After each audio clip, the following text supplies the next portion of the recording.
تقریباً 1 مہینے پہلے جموں سے ایک نوجوان لڑکا میرے پاس آیا. یہ لڑکا مجھے کہتا ہے کہ جناب میرے ساتھ جموں میں یہی ہوا. جہاں ہاسٹل میں لڑکے رہتے ہیں وہاں لڑکیوں کا گروپ آ گیا اور گروپ آنے کے بعد انہیں ویڈیو بنانا شروع کیا اور مجھے کہا کپڑے نکالو. آخر میں مجھے یاد آیا مجھے وہی کرنا ہے. کیا لگا جی آگے پھر یہ ہوا.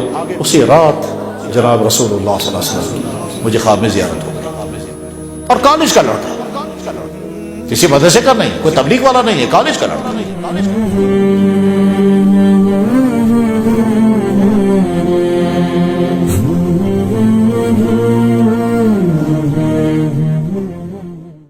تقریباً 1 مہینے پہلے جموں سے ایک نوجوان لڑکا میرے پاس آیا.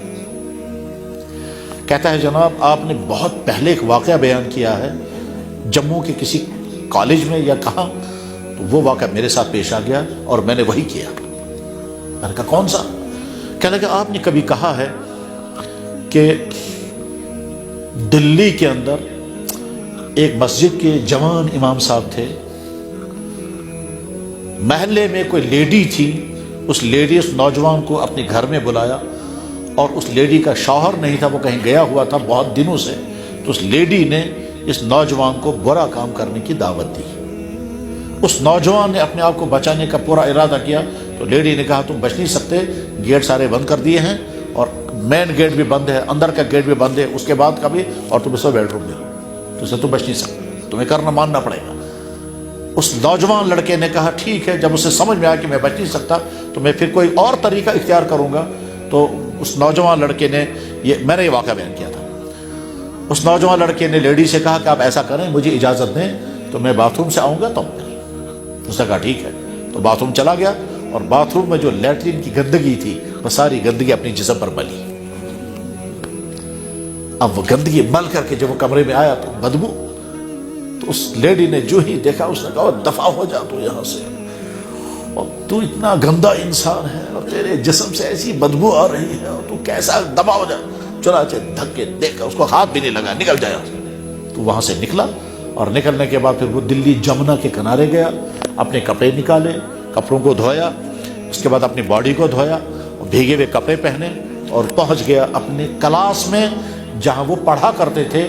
حضرت شاہ عبد العزیز رحمہ اللہ تعالیٰ کے پاس وہ حدیث پڑھتے تھے. تو کلاس میں پہنچ گئے, لیٹ, بھیگے ہوئے کپڑے, شرمندہ.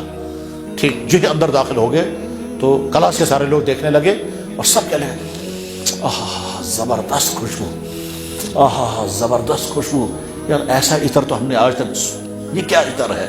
اور بیچارے نے سر نیچے کیا یہ سوچ کر شاید میرے جسم سے بدبو اب بھی آ رہی ہے, کپڑوں میں صاف نہیں کر سکا اچھی طرح سے, تو یہ اب کہہ رہے ہیں خوشبو, خوشبو کا بدبو. خیر وہ پھر کہ بھائی کیا عطر لگا کے آیا تو, یہ کپڑے بھیگے ہوئے ہیں, آہا کتنی اچھی خوشبو آ رہی ہے, یہ کیا لگایا تو نے. وہ سر نیچے کیے ہوئے, جو استاد ان کے تھے حضرت شاہ عبد العزیز, انہوں نے پوچھا بیٹا کیا خوشبو لگائی اور یہ بھیگے ہوئے کپڑے کیوں ہیں. اب بیچارہ وہ مجبور ہو گیا, کہنے لگا حضرت خوشبو کہاں لگائی میں نے, میرے ساتھ تو یہ واقعہ ہوا, اس واقعے کی وجہ سے میں یہ کپڑے دھو کر کے آیا ہوں, مجھے لگتا ہے کہیں میں صفائی نہیں کر سکا, وہ بدبو لگی ہوئی ہوگی, وہی آپ لوگوں کو آ رہی ہوگی, تو اب میں شرمندہ ہوں. تو فرمایا کہ نہیں نہیں, بدبو نہیں, خوشبو.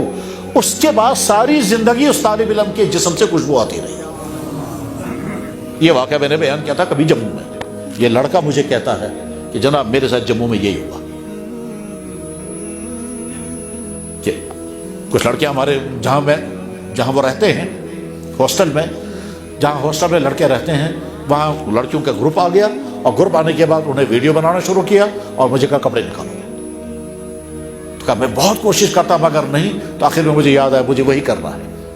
چنانچہ میں وہاں سے باتھ روم میں, اٹیچ باتھ روم تھا, اندر گیا اور نیچے ہاتھ لگا کر کے پورے بدن میں ملا, اور ملنے کے بعد کہا تو سب کو نفرت ہو گئی. اور واقعی کہتا ہے وہ نفرت ہو گئی تو بس میں نے دروازہ توڑا, باہر نکل آیا. میں نے کہا سبحان اللہ. میں بار بار لڑکیوں کو دیکھتا رہا, سبحان اللہ. کہنے لگا جی آگے پھر یہ ہوا. اسی رات جناب رسول اللہ صلی اللہ علیہ وسلم مجھے خواب میں زیارت ہو گئی. انشاءاللہ بھی جب میں جموں جاؤں گا وہ ملے گا مجھے لڑکا, اور کالج کا لڑکا, کسی مدرسے کا نہیں, کوئی تبلیغ والا نہیں ہے, کالج کا لڑکا. نوجوان کے بچنے کے واقعات بھی عجیب ہیں اور نوجوانوں کے بگڑنے کے واقعات بھی عجیب.